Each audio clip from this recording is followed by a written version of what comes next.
Oh, yes. Welcome back, everyone. Today we're taking a look at the brand new Transformers War for Cybertron Kingdom Voyager class Inferno.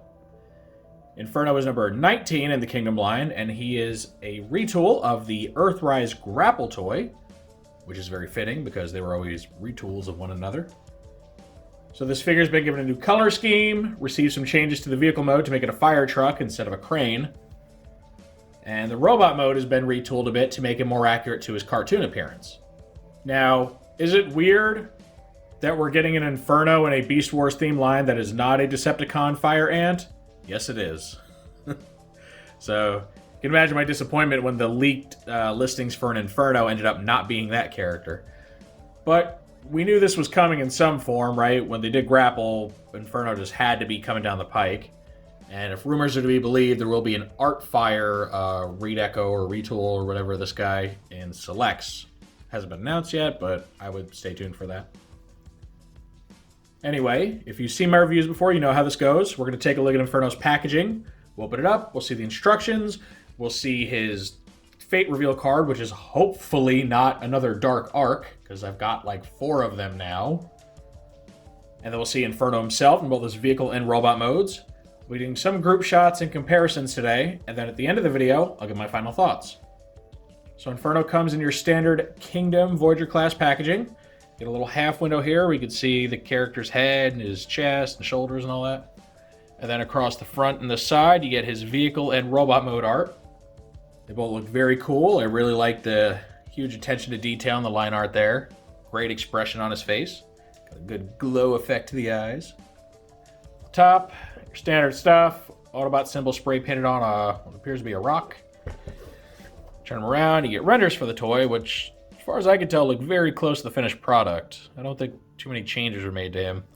So you can see vehicle mode, robot mode. He only takes 17 steps to transform, so he's not overly complicated. And you can see his little rank/city badge thing that carries over from Siege. So it is cool that they've carried that through the whole trilogy. Very neat. And then here you just get your standard Kingdom side panel. Okay, so we have another Dinobot card. I've gotten quite a few of these, and they were always the Leeds United Factions variety. So, fingers crossed, we get something different. Oh, it's different. It's different, guys. That's interesting. All right, look at this. So it says becomes a Maximal. Cool. That matches his fate in the TV series. These lights don't really want to shine on this, do they? There you go. But what's really interesting is take a look at the picture. You might notice something. This drawing is based off of his original toy design. Look at that. It's really interesting. I'm wondering what's going on there. You can see it. You can see like the pronounced raptor head in the front, little arms hanging off the back, the long legs, like... If any, what this really looks like to me, as far as its colors, this looks like the 10th anniversary Dinobot, which I have and is a gold plastic syndrome riddled mess. Yeah, I wonder if did they pull his artwork? It doesn't look like the same style, but it definitely looks like they used that toy for inspiration. So that's really interesting that they would choose that. Pretty cool. Okay, now we have the instructions for Inferno here.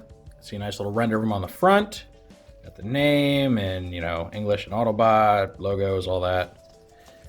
And open this up. First part just gives you a how-to on where his accessories go. So you get his little water hose or cannon accessory thing. Goes on the side of his head. Hose reels go on his legs. And this shows you how to flip in one of his fists and attach his little nozzle gun thing. And then just had him hold his long rifle. So that's helpful, I guess. And then we go into the transformation from robot to vehicle. Starts here. And continues on the back. And then the last bit of it is just where to store all the accessories and how to store them. Finished product. So, nice thorough instructions. Not too simple, not too complicated. Just the way it should be. And now we get Inferno in his vehicle mode. It's a very nice looking bright red fire truck. A lot of black and some silver going on here. Rolls very, very well, which is awesome. It's got some pretty decent paint apps on it. Fairly minimalist for a lot of toys, but, you know, Inferno didn't have a very complex paint scheme. So he's got red hubcaps. Now on the front, the hubcap and the wheel are actually separate. Like the wheel spins freely, the hubcap. But on the back, it's all one piece, and the hubcap's actually painted red, so yay for that. This, I think, is just black. Yeah, this is just black plastic. These pieces right here, which make up his thighs, are actually painted red. They're molded in black plastic, done up in red. And color match pretty well. It's not super obvious that they're painted. Now on the front, bumper and grill section are painted a silver. You get some black paint for the windshield wipers, Autobot tampo. Some silver for the little nubs up here, which I guess are supposed to be the lights. Flashing lights, maybe? And that's about it for paint apps. But again, it's not an overly colorful design, so it kind of works. As far as like articulation in this mode, you get your working ladder that can spin a full 360, ratchets up and down. You go like this far, all the way back on the ratchet. And the ladder itself can actually extend and contract. If you want to, you know, shrink it down, extend it out. Here's this little water sprayer gun thing, just attached on the 5mm port. So you can rotate it up and down, point it at things. Very cool. See the hose reels stored where they should be. A little bit of storage for the weapon. Oh yeah, and then also his little wrist-mounted blaster nozzle thing here. So overall, it's really nice. It works very well as a fire truck. I think it's a really, really great update to the original toy. It also serves as a very good upgrade to the last Inferno toy we got, which was the Power of the Primes Inferno, who himself was a very simple retool and redeco of Combiner Wars Hotshot. The only thing that was changed mold-wise for this guy was the robot head, and unfortunately not even the Combiner head was changed, so... Yeah, he wasn't an overly popular character. A lot of people just couldn't care less because, you know, he was just seen as kind of a cash grab. The truth of the matter is a little more complicated. The Inferno head was actually pre-tooled all the way back in Combiner Wars. They just never used it back then. And then they recovered the mold to help flesh out the Power of the Primes line. So a little bit of trivia for you there. It's also worth noting that despite the fact that nobody really cared about this thing, my review for it was one of the most well-performing I've ever made. I guess because everyone else assumed that nobody would watch it, so they didn't make one. So it was like the only game in town. So yeah, free market, baby. But yeah, you can see there's a marked difference between these two. I mean, this is essentially just red hotspot. Did I say hotshot before? I might have. Hotspot. Much longer and not quite as realistic looking, especially this whole middle section here. So this guy, despite being much smaller in size, especially in the vehicle mode, is just a much better update to the classic design. And I think many more people are going to be interested in getting this guy over this one. And then here we get the mold mate Grapple, who was the first use of this mold back in the last toy line, Transformers Earthrise. And this will allow you to see just, you know, some of the retooling and stuff that was done. The most immediately obvious is the switching out of a crane boom arm for, you know, a fire truck ladder. But there is quite a bit more to it than that. One thing I'll point out is that Grapple actually used, like, bared its translucent blue for the headlights and the little top lights here. I'm not sure why they didn't do that for him. It'd be more realistic if they kept them clear instead of painting them silver, but minor nitpick. One thing that you may notice is that this section here that the boom is mounted on is an all-new piece, and it's made to incorporate these little, you know, head wing things that Inferno has. And then that's really all you can see in this mode as far as the molding differences. Not too much different, because honestly they didn't need to change much, because these are based on the original designs, which were very similar themselves. You'll notice that as far as accessory count, Inferno wins out by a little bit. So on Grapple, you got the rifle, the little nozzle thing, and his claw. For Inferno, you get the rifle, you get the nozzle thing. Instead of a claw, you get a little water hose type deal. And then you get these two hose rails on the side. So he's packing a little bit more. One thing they dropped is the airlock compatibility. On Grapple, he actually had that little airlock clip. Inferno doesn't actually have a way to connect to those bases. I'm not totally torn up about that, though, because I always felt Grapple's little airlock feature was just kind of tenuous at best. Like, yeah, it can connect to something, but then it just creates a dead end, so it doesn't help flesh out that base very well. One thing I found when trying to construct those Micromaster bases from Earthrise is that dead ends are a killer.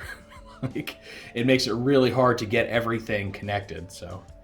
Yeah, don't really mind losing that claw. I always thought it was kind of tedious anyway. Alright, it's time to do our transformation. So let's go ahead and start removing accessories. Take this off. Take the rifle off. Remove this guy for now. Well, actually, let's leave that on. Now the hose reels, the instructions tell you to disconnect them. You don't actually have to. Like, they don't get in the way at all for this transformation, so you can just leave them right where they're at, honestly. Okay, so first thing we want to do, we're going to untab the arms right here. Now, something worth pointing out, I mentioned how these are painted, right? That means these pegs are painted too, which means you could scrape the paint off by, transforming this guy around. So just be very wary of that. Try to be very gentle when plugging those on. You don't want to scrape the paint off if you can help it. All right, we'll detach the arms from each other, swing them out to the sides. Just kind of tab them in like so. I'll leave those alone for now. Okay, now this is probably the part that a lot of people wanted to see. Because if you know anything about the Earthrise grapple, that toy suffered a major design flaw where these little pegs, you can see them here, that plug this whole ladder section into the robot feet, they were very long, thin, and very tight fitting in these holes. And a lot of people had their pegs snap off inside of his feet.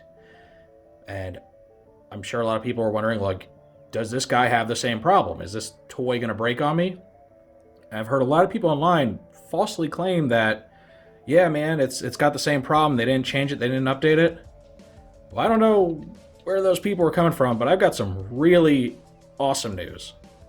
When they retooled this whole area, they fixed the pegs.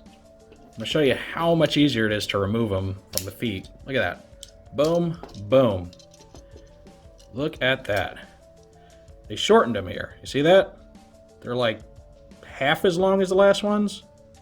In fact, let me show you grapples for reference.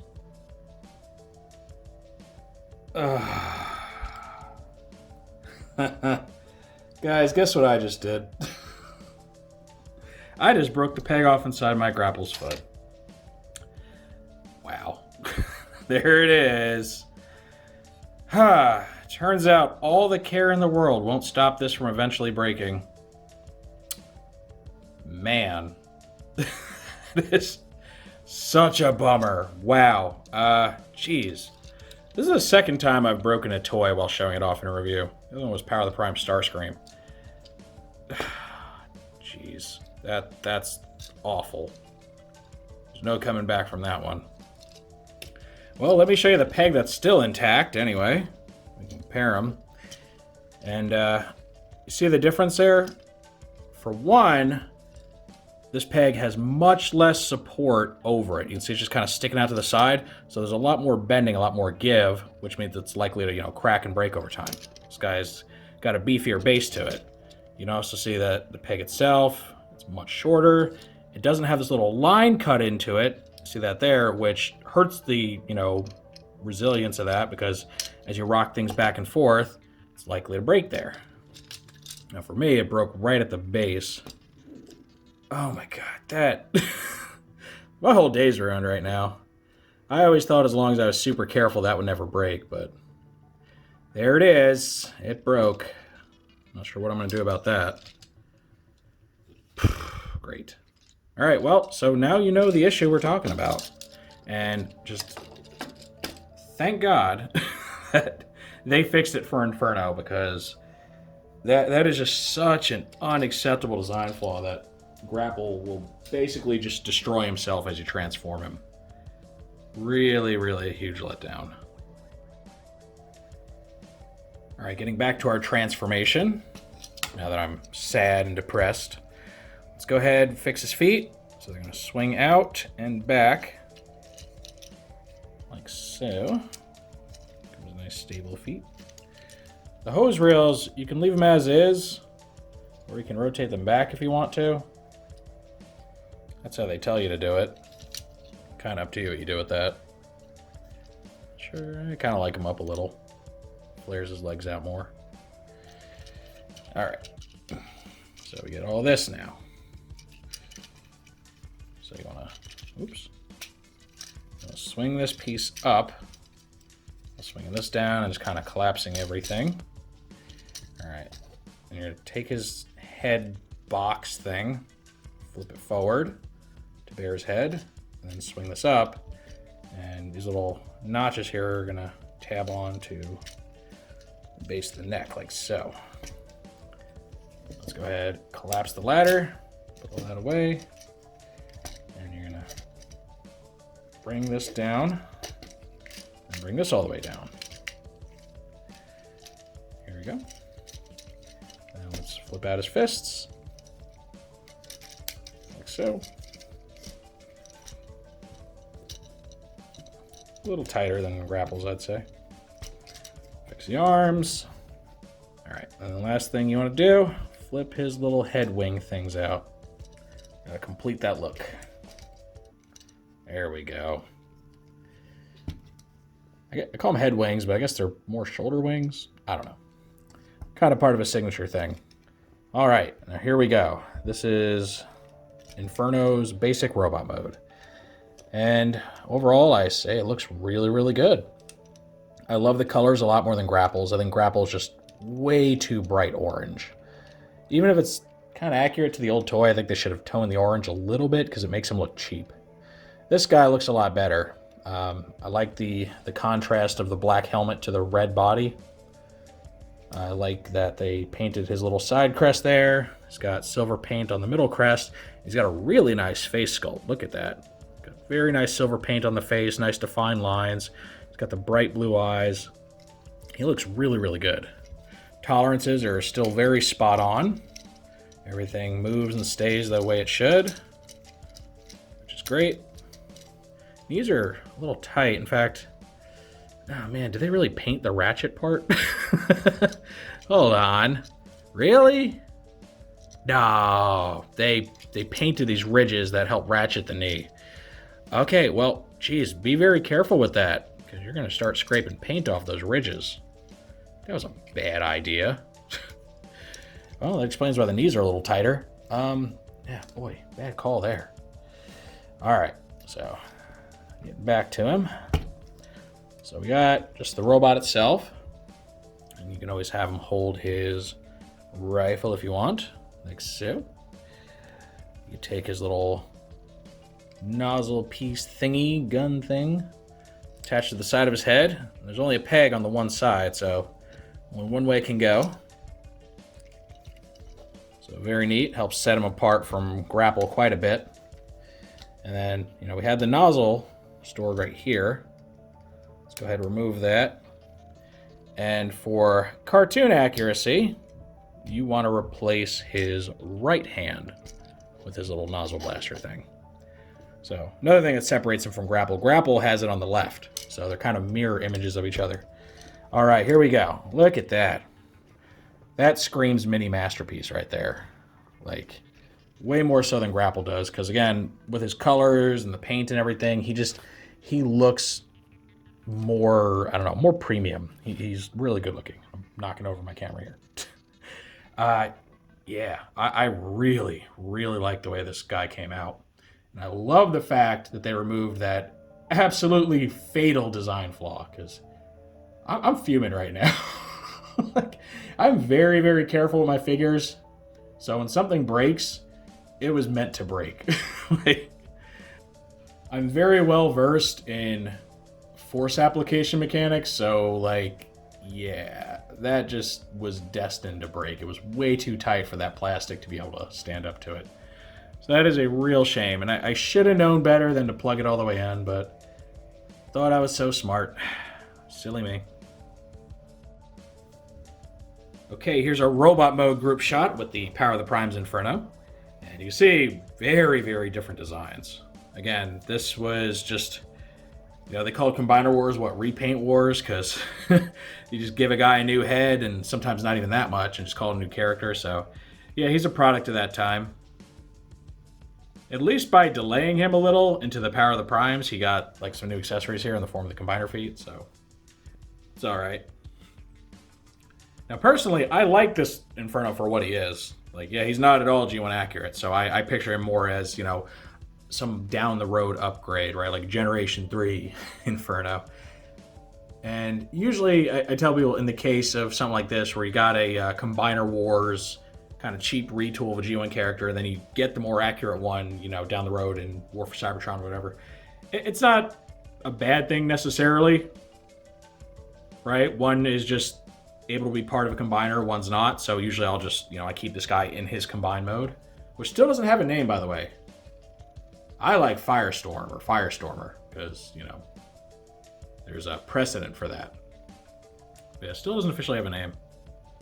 So one thing you can see is the difference in design philosophy since, you know, Combiner Wars to now, that this guy is significantly taller. Voyagers were still, on average, quite tall when Combiner Wars happened.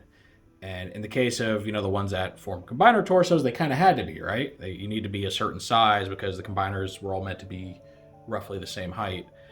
The design philosophy's changed a lot. They've really downsized things and put an increased focus on, you know, articulation, accuracy, texture, detail, all that. Now, I've been very critical, especially recently, about them taking this philosophy too far. And you get these like really super tiny little Voyagers that are like deluxe size that they'll be like, oh, it's worth it because engineering. Like, well, this guy's really well engineered. Like, very well. Like, he's got some hollow bits, but he still feels like a Voyager. He's still nice and hefty, bigger than any deluxe, I think, in existence. So, yeah, I think he strikes a really, really good compromise between bulk and engineering, and I have no issues with his price point. I mean, I wish Voyagers weren't $30 nowadays, but still. And lastly, we do one more comparison with our martyred figure who sacrificed so much for this review. And if Toys could talk, he'd be furious with me right now. So, yeah, again, 85% of this toy is the same? It really mostly comes down to everything that's connected up here, which is the big difference. So I think these guys just do a very, very good job of being very similar, but setting themselves apart from one another. I think it was a good call to go with the tune-accurate heads, because otherwise they would both have a black helmet, and they look very samey. So I like that one has the contrasting helmet, and then the other one has the one that's, you know, more tuned to his body color. Also notice, this is cool, the little rings, the 5mm ports on the shoulders are actually painted on Inferno, where they're not on Grapple. I think painting that would have made him look a lot better. But yeah, I like both of these. I wish Grapple wasn't so horribly flawed with his pegs. I will say that I do like Inferno a little bit more, and I think that sentiment's fairly universal, right? Grapple was a pretty big shelf warmer, whereas Inferno has been disappearing from shelves as soon as he's stocked and leaving behind a bunch of Dinobots. So we can really tell, you know, which one of these is more popular. Now, having these two exist raises some interesting questions because you got some pretty good recolor potential between the two of them, aside from the obvious, you know, tooling between each of these guys. So for Grapple, you can always get a green repaint as Hauler, who is, what, an E-Hobby exclusive character?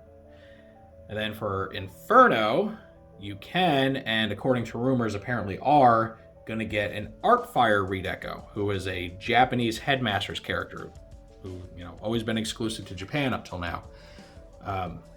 I really hope if they're going that route, and it's a select release or some kind of special release, that they include a Target Master with him. I was really disappointed when they turned Power of the Primes Jazz into Ricochet and didn't give him a Target Master. I mean, that's kind of Ricochet's whole reason for existing, right? Was to just flesh out the Target Masters. So I hope they don't drop that ball again with Artfire. I really hope. I'm willing to pay the extra, you know, what is it, $5 to $7 if they want to include the Target Master. You know, release it as like a set. Otherwise, it's just going to be super disappointing. But back to Inferno himself. I absolutely love this figure. I think he looks great.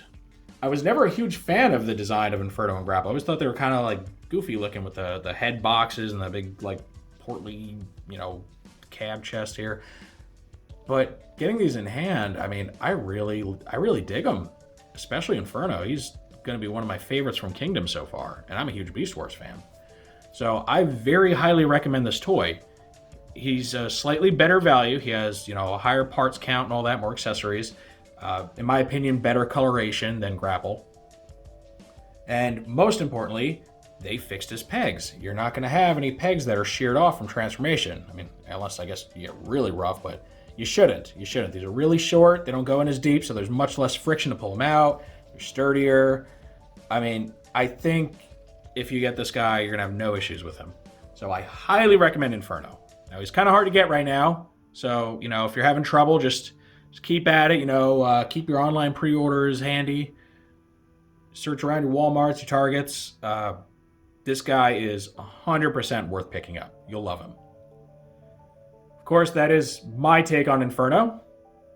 Perhaps you agree, perhaps you disagree. Do you like him as much as I do? Or do you find some flaws with him I'm not seeing? Or are you just maybe not a fan of the design? Any and all feedback is always welcome in the comments section. If you enjoyed this review, make sure to toss it a like. Let YouTube know you want to see more stuff like this. If you do want to see more like this, make sure to subscribe and hit the notification bell so you always get a heads up when I post something new. And thank you for joining me for this look at the brand new Transformers War for Cybertron Kingdom Voyager class Inferno. And with all that said, I will see you next time.